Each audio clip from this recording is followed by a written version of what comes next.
Hello दोस्तों, आज की जो क्लास है ये क्लास रुधिर परिसंचरण तंत्र ब्लड सर्कुलेटरी सिस्टम के ऊपर रहेगी। इस क्लास में हम देखेंगे कि सबसे पहले जो रुधिर परिसंचरण तंत्र होता है वो कहते किसे हैं। फिर हम देखेंगे कि जो रुधिर परिसंचरण तंत्र है उसके कौन कौन से भाग होते हैं। फिर इसके प्रकार देखेंगे। प्रकारों में हम देखेंगे कि ये मोस्टली दो प्रकार का होता है। एक होता है खुला परिसंचरण तंत्र और एक होता है बंद परिसंचरण तंत्र। फिर इनके एग्जाम्पल देखेंगे। तो आइए आज की क्लास शुरू करते हैं, जिसमें रहेगा टॉपिक रुधिर परिसंचरण तंत्र या रक्त परिसंचरण तंत्र या इंग्लिश में इसे ब्लड सर्कुलेटरी सिस्टम यानी बीसीएस कहते हैं। अब बात आती है कहते किसे बीसीएस। तो याद रहे कि मानव शरीर के अंदर ऑक्सीजन, कार्बन डाइऑक्साइड, पोषक पदार्थ, उत्सर्जी पदार्थ और उनके साथ जो स्त्रावी पदार्थ होते हैं उनको शरीर के एक भाग से दूसरे भाग तक लाने के लिए और ले जाने के लिए जो तंत्र विकसित होता है उसे आप कहते हैं रुधिर परिसंचरण तंत्र। ये तो परिभाषा हो गई। क्या परिभाषा है कि शरीर के अंदर या मनुष्य के अंदर ऑक्सीजन, कार्बन डाइऑक्साइड, पोषण पदार्थ, स्त्रावी पदार्थ और उत्सर्जी पदार्थों को शरीर के एक भाग से दूसरे भाग तक लाने के लिए और वापस ले जाने के लिए जो तंत्र विकसित होता है उसे आप कहते हैं ब्लड सर्कुलेटरी सिस्टम। फिर बात आती है कि जो ब्लड सर्कुलेटरी सिस्टम है उसके कितने भाग होते हैं। तो इसके मोस्टली तीन भाग होते हैं। पहला होता है हृदय, जो मैंने आपको पिछली क्लासों में पढ़ा रखा है, हार्ट। दूसरा होता है रुधिर, वो भी मैंने पढ़ा रखा है। और तीसरा होता है ब्लड वेसल्स, रुधिर वाहिकाएं। तो हार्ट, ब्लड और ब्लड वेसल्स, हिंदी में कहे तो हृदय, रुधिर और रुधिर वाहिकाएं, ये तीनों ही चीजें मिलकर बनाती है आपका BCS system, blood circulatory system. फिर ये दो प्रकार का होता है, खुला और बंद। खुला क्या होता है, बंद क्या होता है, उसके एग्जाम्पल क्या होते हैं वो आगे देखते हैं। तो पहले आती है रुधिर परिसंचरण तंत्र या जिसे आप ब्लड सर्कुलेटरी सिस्टम कहते हैं, इसकी परिभाषा। तो देखिए, मनुष्य में या मानव में ऑक्सीजन यानी O2, कार्बन डाइऑक्साइड, कोमा पोषक पदार्थ,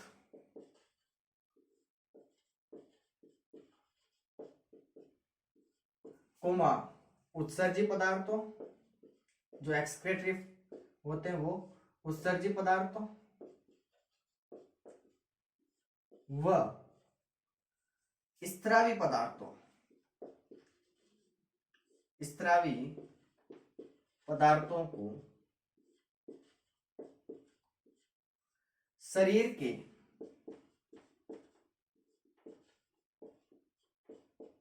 एक भाग से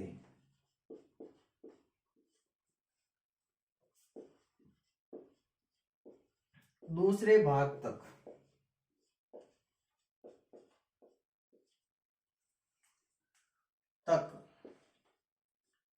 ले जाने तथा लाने के लिए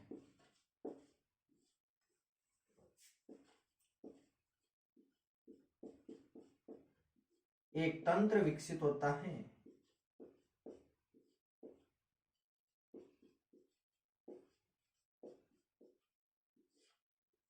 एक तंत्र विकसित होता है जिसे आप क्या कहते हो, रक्त परिसंचरण तंत्र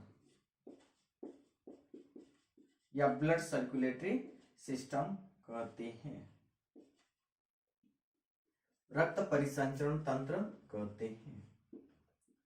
ठीक है, यह परिभाषा हो गई इस बीसीएस की कि जो हमारे अंदर ऑक्सीजन है, कार्बन डाइऑक्साइड है, पोषक पदार्थ है, उत्सर्जी पदार्थ है और ये जो स्त्रावी पदार्थ है उनको शरीर के एक भाग से दूसरे भाग तक ले जाने के लिए और लाने के लिए जो सिस्टम विकसित होता है, जो तंत्र बनता है, उसे आप कहते हैं रक्त परिसंचरण तंत्र, ब्लड सर्कुलेटरी सिस्टम। ठीक है, अब बात आती है कि जो ये बीसीएस है इसके कितने भाग होते हैं। ब्लड सर्कुलेटरी सिस्टम के कितने भाग होते हैं।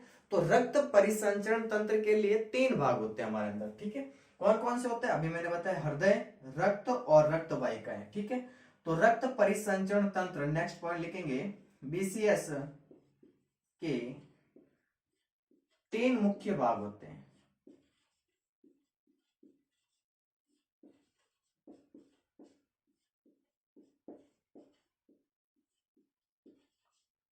पहला होता है हृदय,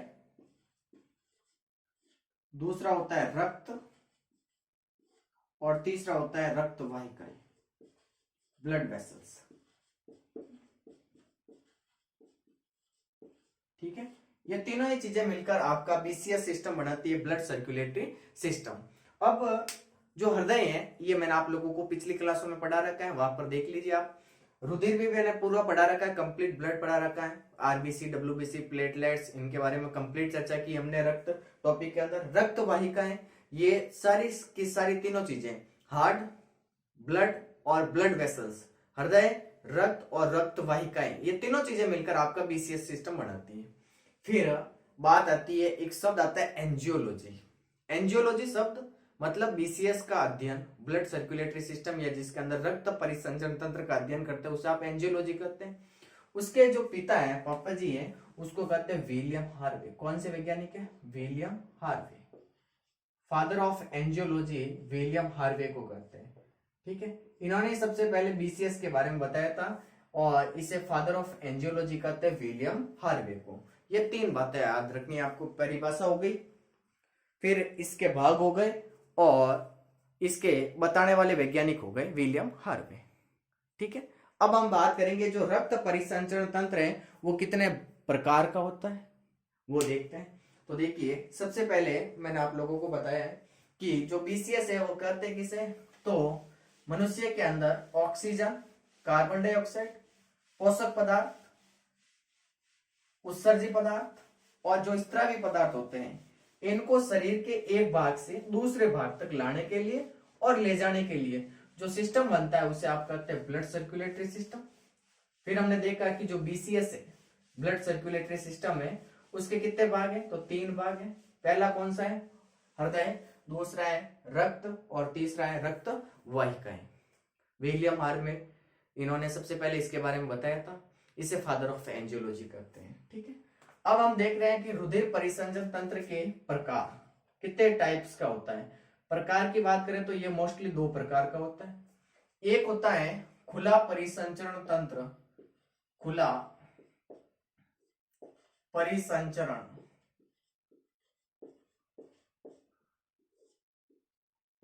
तंत्र, ओपन ब्लड सर्कुलेटरी सिस्टम, एक ये होता है खुला परिसंचरण तंत्र। और दूसरा इसका प्रकार होता है वो होता है बंद परिसंचरण तंत्र, क्लोज्ड ब्लड सर्कुलेटरी सिस्टम, बंद परिसंचरण तंत्र। ठीक है, दो प्रकार हो गए। अब बात आती है कि हमारे अंदर इन दोनों में से कौन सा सिस्टम है, तो हमारे अंदर होता है बंद परिसंचरण तंत्र, क्लोज्ड ब्लड सर्कुलेटरी सिस्टम होता है। अब बंद क्या होता है, खुला क्या होता है वो देखते हैं। तो देखिए, सबसे पहले खुला परिसंचरण तंत्र की बात करेंगे हम। आप दोनों अंतर के रूप में भी याद कर सकते हो, एग्जाम में अंतर के रूप में भी प्रश्न आ जाए तो आप यही लिखोगे कि खुला परिसंचरण तंत्र का मतलब होता है कि इसके अंदर जो ब्लड है वो बंद नलिकाओं में नहीं बहता है। याद रहे कि खुला के अंदर क्या होगा कि जो ब्लड बहता है वो बंद नलिकाओं में नहीं बहता है, कंप्लीटली बंद नलिकाओं के अंदर नहीं बहता है। जबकि बंद के अंदर क्या देखेंगे हम, जो रक्त बहेगा वो बंद नलिकाओं के अंदर बहता है। फिर बात करें कि खुला, खुला के अंदर जो रक्त है और जो टिश्यू है, रक्त और जो उत्तक है, इनके बीच में सीधा संपर्क होता है, सीधा कांटेक्ट होता है रक्त का और टिश्यू का, ब्लड का और टिश्यू का। जबकि इसके अंदर हम देखेंगे कि जो ब्लड है और जो टिश्यू है, इनके बीच में कोई सीधा कांटेक्ट नहीं होता है, सीधा संपर्क नहीं होता है। अब बात आती है कि खुले के अंदर जो ब्लड का फ्लो है, प्रवाह है, वो कैसा होगा, तो इसके अंदर जो ब्लड का प्रवाह होता है वो धीमा होता है, धीरे धीरे होता है। जबकि बंद के अंदर जो रक्त का प्रवाह होता है वो तेज गति से होता है। फिर बात आती है कि इसके उदाहरण कौन कौन से, ऐसे कौन से जीव है जिसके अंदर खुला परिसंचरण तंत्र पाया जाता है और ऐसे कौन से जीव है जिसके अंदर बंद परिसंचरण तंत्र पाया जाता है। तो हम इसमें देखेंगे कि जो कीट है, जैसे मकड़ी हो गई, घोंघा हो गया, कॉकरोच हो गए, ये सारे के सारे खुले के एग्जाम्पल है। बंद के आ गया, मनुष्य आ गया, खरगोश आ गया, केंचुआ आ गया, ये सारे बंद परिसंचरण तंत्र के एग्जाम्पल है। कुछ समझ में आया होगा आपको। मोस्टली मैंने ऊपर ऊपर की सारी बातें बता दी, अब एक एक चीजों को हम नोट करेंगे। ठीक है, तो देखिए, खुला परिसंचरण तंत्र और बंद परिसंचरण तंत्र आप अंतर के रूप में याद करना चाहो या थ्योरी के रूप में याद करना चाहो, वो जैसे आपको अच्छा लगे वैसे। देखो, खुले के अंदर क्या लिखना है आपको कि ऐसे परिसंचरण तंत्र में, ऐसे परिसंचरण तंत्र में रक्त पूर्ण रूप से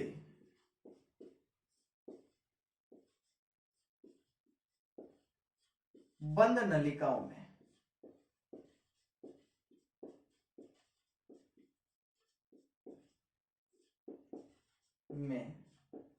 नहीं बहता। ठीक है, ये तो हो गया खुले के अंदर। जबकि जैसे इसका उल्टा होगा बंद परिसंचरण तंत्र में, इसमें क्या होगा कि ऐसे परिसंचरण तंत्र में, ऐसे परिसंचरण तंत्र में रक्त पूर्ण रूप से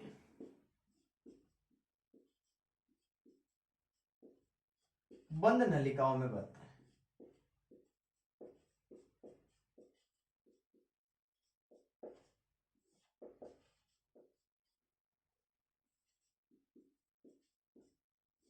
ठीक है, ठीक है, इसमें तो बंद नलिकाओं में नहीं बहेगा, लेकिन इसमें बंद नलिकाओं में बहेगा। याद रखना, बंद से बंद याद हो जाएगा। बंद नलिकाओं में बहता है तो उसे बंद परिसंचरण तंत्र, और बंद में नहीं बहता है तो उसे खुला परिसंचरण तंत्र। दूसरी चीज आती है कि जो ये खुला है, ओपन ब्लड सर्कुलेटरी सिस्टम है, उसके अंदर सिस्टम क्या होगा, तो इनके अंदर जो ब्लड है और जो टिश्यू है, रक्त और जो ऊतक है, उनके बीच में सीधा संपर्क होगा। ठीक है, तो इसमें क्या होगा, रक्त व ऊतकों के बीच सीधा संपर्क होता है।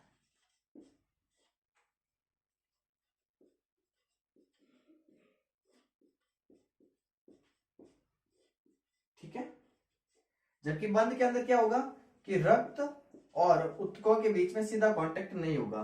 रक्त व ऊतकों के बीच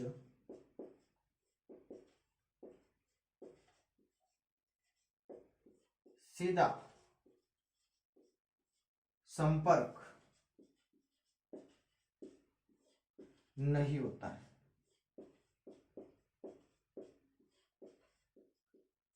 ठीक है, तीसरी बात आती है कि जो खुला है, खुला परिसंचरण तंत्र है, उसके अंदर जो ब्लड का फ्लो होगा वो तेज होगा या धीरे धीरे होगा, तो हमेशा धीरे होगा।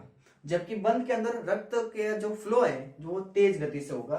तो नेक्स्ट अंतर लिख सकते हैं कि इसमें रक्त का प्रवाह, इसमें रक्त का प्रवाह, जो ब्लड का फ्लो है, रक्त का प्रवाह धीमा होता है।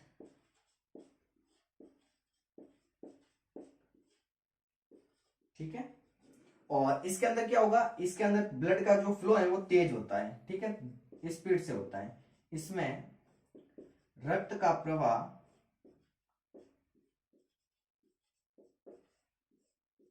तेजी से होता है। ठीक है, तेजी से होता है। फिर आते हैं एग्जाम्पल, मोस्ट इंपोर्टेंट। एग्जाम्पल में याद रखना आपको कि खुला परिसंचरण तंत्र, ओपन ब्लड सर्कुलेटरी सिस्टम के जो एग्जाम्पल है वो है, याद करने, मकड़ी हो सकती है, मकड़ियां जितनी भी है, घोंघा हो गया, ठीक है, और आदि कीट है, सारे के सारे खुले में आएंगे। जबकि बंद परिसंचरण तंत्र में याद करना आपको एग्जाम्पल, एक तो हो गया हम बेस्ट है मनुष्य, दूसरा खरगोश हो गया, और याद करना चाहो तो केचुआ याद कर लेना। बाकी दो एग्जाम्पल मोस्टली याद कर लेना। ठीक है, तो देखिए आज की जो क्लास है, इस क्लास में हमने रक्त परिसंचरण तंत्र या ब्लड सर्कुलेटरी सिस्टम देखा था। इसमें हमने सबसे पहले देखा कि जो ब्लड सर्कुलेटरी सिस्टम है या जो रुधिर परिसंचरण तंत्र है, ये कहते किसे हैं, तो जो मनुष्य है उस मनुष्य के अंदर ऑक्सीजन और कार्बन डाइऑक्साइड पोषक पदार्थ, उत्सर्जी पदार्थ और कोई स्त्रावी पदार्थ होते हैं, उनको शरीर के एक भाग से दूसरे भाग तक लाने के लिए और ले जाने के लिए, ठीक है, एक तंत्र विकसित होता है, एक सिस्टम बनता है हमारे अंदर, उसे रक्त परिसंचरण तंत्र कहते हैं। रक्त परिसंचरण तंत्र के भाग की बात करें तो 3 भाग आते हैं, हार्ट, ब्लड और ब्लड वेसल्स, हृदय, रक्त और रक्त वाहिकाएं। फिर शब्द आता है एंजियोलॉजी। एंजियोलॉजी शब्द है जो सबसे पहले विलियम हार्वे ने दिया था, इसे फादर ऑफ एंजियोलॉजी कहते हैं, और विलियम हार्वे ने ही इस सिस्टम के बारे में बताया था, रक्त परिसंचरण तंत्र के बारे में। फिर बात आती है कि जो रक्त परिसंचरण तंत्र है वो कितने प्रकार का होता है, तो 2 प्रकार का होता है, एक होता है खुला परिसंचरण तंत्र और एक होता है बंद परिसंचरण तंत्र। इंग्लिश में आप इसे ओपन ब्लड सर्कुलेटरी सिस्टम कहते हैं, इसे आप क्लोज्ड ब्लड सर्कुलेटरी सिस्टम कहते हैं। अब खुला परिसंचरण तंत्र क्या होता है और बंद परिसंचरण तंत्र क्या होता है, तो वो भी देख लीजिए। खुले के अंदर क्या होगा कि जो रक्त हमेशा बहता है वो कंप्लीट रूप से या पूर्ण रूप से बंद नलिकाओं में नहीं बहता है, खुला ही बहता है। जबकि बंद परिसंचरण तंत्र में जो रक्त है वो हमेशा बंद नलिकाओं के अंदर बहेगा। खुले के अंदर और क्या होगा, तो खुले के अंदर जो रक्त है और जो उत्तक है इनके बीच में सीधा कांटेक्ट होता है, बंद के अंदर सीधा कांटेक्ट नहीं होता है। फिर बात आती है कि जो ब्लड है उसका फ्लो कैसे होगा, तो खुले के अंदर जो ब्लड का फ्लो है, प्रवाह है, वो धीरे धीरे होगा, धीमी गति से होगा, जबकि बंद के अंदर जो ब्लड का फ्लो है वो तेजी से होता है, स्पीड होता है। फिर बात आती है एग्जाम्पल की, तो एग्जाम्पल याद करने, कीट हो गए जैसे मकड़ी हो गया, घोंगा हो गया, सिप हो गया, ये सारे के सारे इसके एग्जाम्पल है खुले के। बंद के याद करने आपको मनुष्य है, खरगोश है और केंचुआ है, ठीक है। धन्यवाद आज की क्लास के लिए। मिलते हैं अगली क्लास में नेक्स्ट टॉपिक के साथ, जिसमें हम देखेंगे धमनी और शिरा में क्या अंतर होता है। तब तक के लिए शुक्रिया, बाय बाय।